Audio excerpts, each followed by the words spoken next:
গাজীপুরে শ্রমিক আন্দোলনের জের ধরে একটি কারখানায় অগ্নিসংযোগ করা হয়।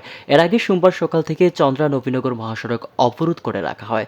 দুপুরে পুলিশের সাথে শ্রমিকদের সংঘর্ষে বেঁধে গেলে ধাওয়া পাল্টা দেওয়া হয়। এসব ঘটনার জেরে ওই এলাকায় অন্তত 20টি কারখানা ছুটি ঘোষণা করেছেন। বিক্ষুব্ধ শ্রমিক ও এলাকাবাসী জানায় বকেয়া বেতনের দাবিতে গাজীপুর মহানগরের সারাবে এলাকায় অবস্থিত বেক্সিমকো কারখানার শ্রমিকরা 3 দিন ধরে টানা আন্দোলন করছিল।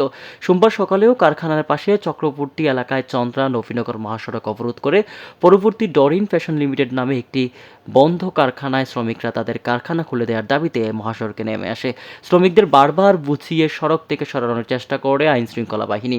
দুপুরে তাদের সড়ক থেকে সরাতে গেলে শ্রমিকদের সঙ্গে সংঘর্ষ বেঁধে যায়। এতে কয়েকজন আহত হয়। এ সময় জিরানি বাজার এলাকায় অ্যামাজন নিটওয়্যার কারখানা ও অপর 2টি গাড়িতে অগ্নিসংযোগ করা হয়।